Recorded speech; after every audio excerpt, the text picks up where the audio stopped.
Good afternoon, folks. Approaching the evening.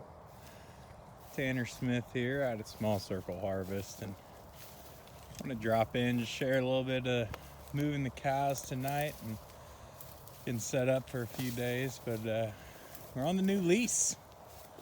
We have got a few things we're working around over here, but that's why we're here, is to make an impact. This is a field near the property that's not a whole lot's been going on with it for a few years. Years back, there were some longhorns. I remember it at one point in time. We're on this side, but it's been over a decade now, and I don't think we've seen some animal impact over. They used to brush hog it. It kept things down, but we got Bradford pears, autumn olives, autumn olive right here, just coming right in. And what do you know? It's one of the first things that starts throwing a little bit of green on there. This one doesn't have much, but you'll see some smaller ones that are already throwing some green.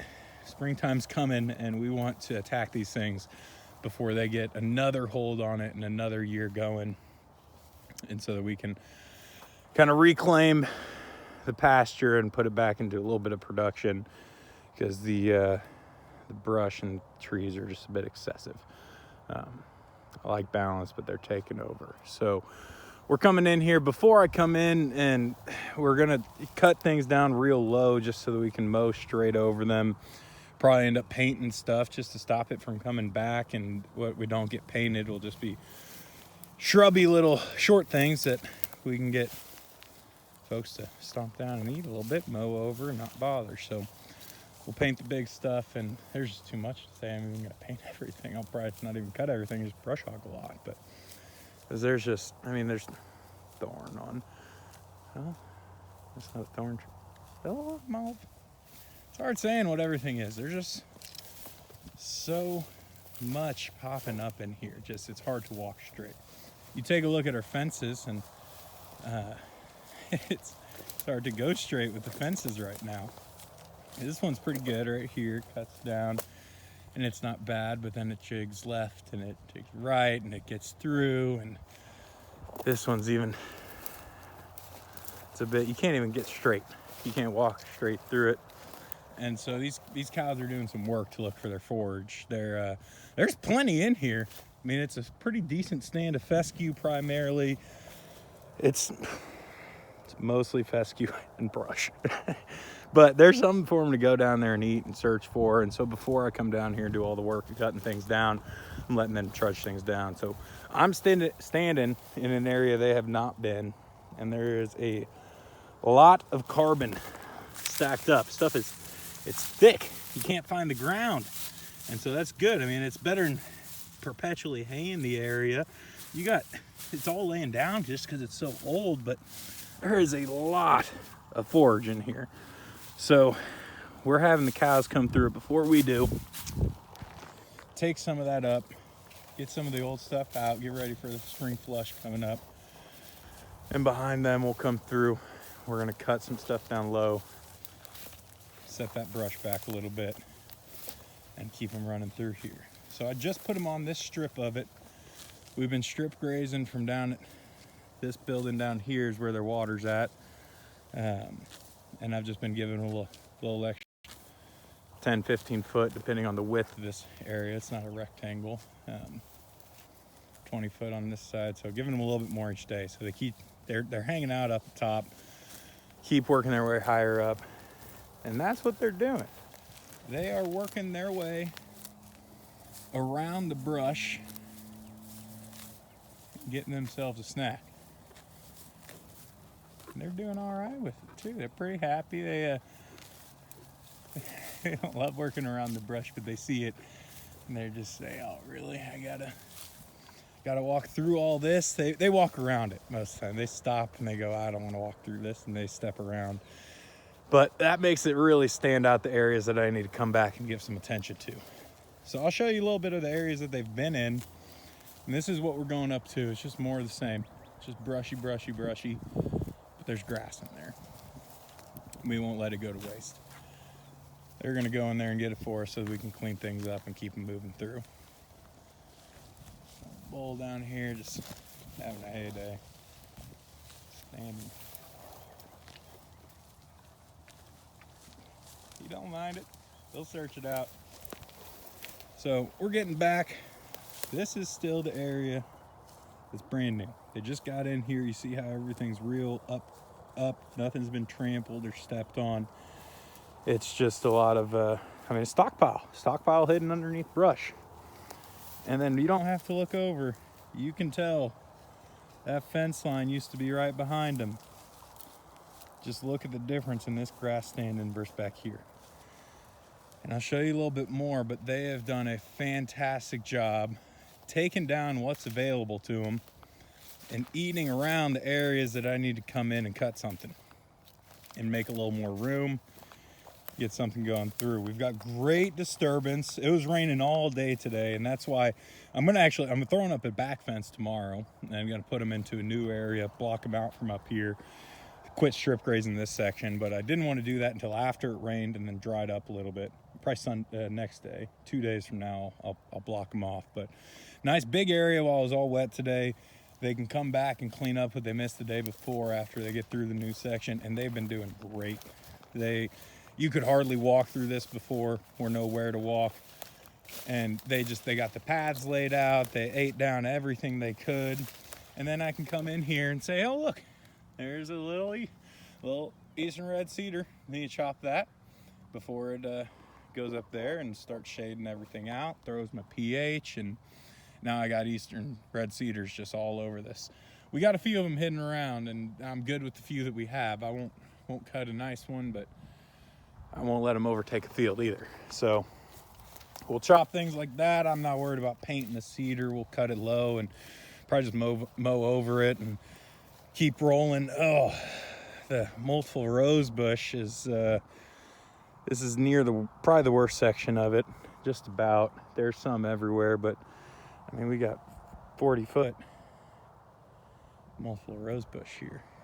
So the cows can't even walk through there. That you can see the tramples that they got going around it. Here's the outside. You can literally wash their trails. I think they stepped right in here. I see some hooves, and I think they backed out. They didn't have anywhere to go. Nobody wants to walk through that. I don't want to walk through it. I'm getting in it right here. So I don't expect them to get in there. I'll brush hog that, try and get it knocked out. Cut this, get it low so I'm not tripping over it. It's a lot of work, but if you can isolate your efforts into the real specific areas, then man, the returns are just going to pay you back.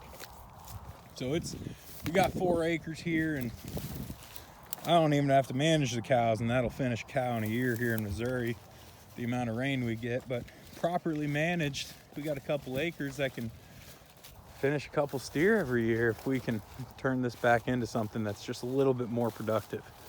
And the cows are going to help us do it. It's for them, but they're going to help us get there as well. So we'll keep them in here, help beat it up. We'll get out. We'll go to that side. And that side, I need some own attention over here as well. We got a handful of autumn olives to pull up, and just some trees that have been brush hogged too many times to ever throw a single trunk and be nice. They just kind of need to be decisive about things sometimes if you're gonna manage them. So we need shade out here for sure, but it's not everything's up to me, and we'll get it all figured out. There's a lot of ways to keep areas productive, but this right here is not production. It's neglect, and it happens. It's not. I got plenty of areas neglected myself, but this is somewhere we're choosing that we got a little control of things right now, and we're going to use that to make it the best place it can be. So we'll keep going. As you can see, it's more the same. I know I'm talking a lot. We got all the brush. I'll look at the ground a little more so you can see the work the cows have done. But there's great impact treaded out. Honestly, the soil disturbance of them walking over it while it's wet is probably not a bad thing, because we got some thick stands of fescue and brush, and that's what there is. So the cow's hoofs as they step down and twist the dirt just a little bit and pinch it and go.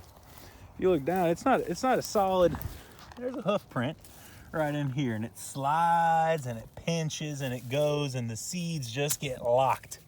They get locked in. So those cows at impact are gonna do a little, help a little bit with germination, because they're helping tear up this fescue sod that's just so established, germinate a couple seeds that have been hanging out in the seed bank. I haven't spread anything out here. Well, you know, I'm not planning to. That's not any priority yet. But just putting that animal impact out there and letting it do what it does. We're getting close to where they're watering, so I'll give you a show of that just to check it. But yeah, this is the area they're coming back to. This is where we started. Whenever they first got into this pasture, it's been about 5 days. This is the only area they were in. And just each day, we've been giving them a little bit more. And now, there they are. So each day they're coming back here, pretty well getting themselves a drink and coming back up, because they picked through here. Now you can see each mound of grass is where they didn't want to get too close to the tree, and that's my sign to go in and cut it. Don't need 40 trees popping up. If I didn't have a single tree in this, well, if I wasn't leasing this, I might think about keeping 1 or 2 of them trees, the thorn trees out here. We got 4 acres, and well, you know, on this side of it, if you look to the right side of that electric pole, we don't have a tree out here. The left side, that's got plenty of trees coming out, but over summer it's going to be dang hot out here. I wouldn't mind a little shade. Well, we can run them here all spring, October, or into fall. Those summer hot days will be the tricky spots where if you don't have shade, you just can't run cattle there. Even if you got grass or forage, you got to keep them somewhere they can access some shade.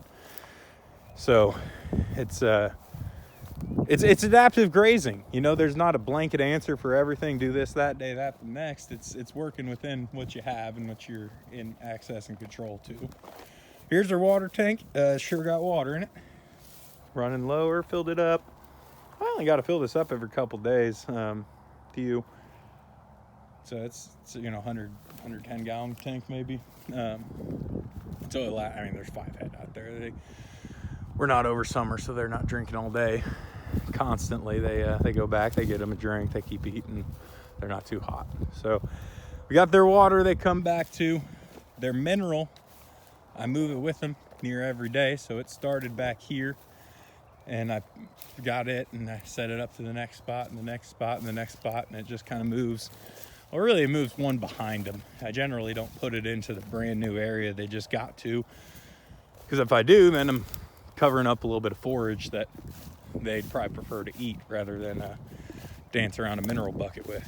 And it's tough to even see them through all the brush, but we're gonna get up to them before we go. I'm just taking the same walk they do when they go back to get a little water. It's probably up to about 300-400 feet today, but that's nothing.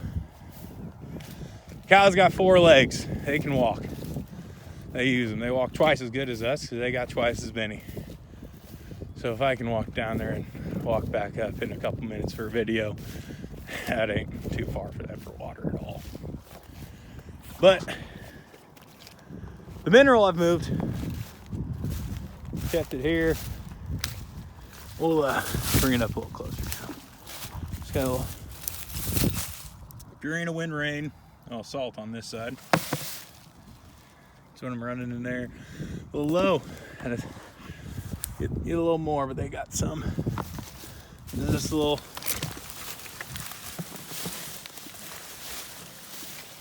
mineral container they can get in and get them a snack out of. Bringing it closer to them, but we'll put it on yesterday's stuff. Not out in the middle where they already ate everything. Here's a few tall things standing here. Won't put it on that thorn tree, but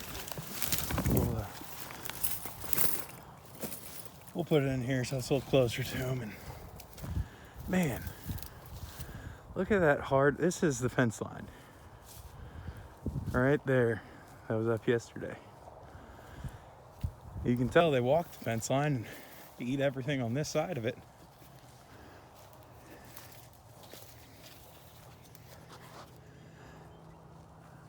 Make it look like that instead of like that. It's a bit more manageable to navigate.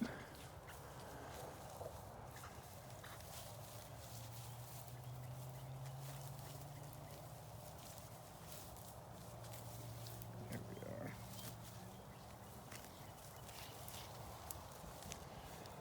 we are. All right, y'all.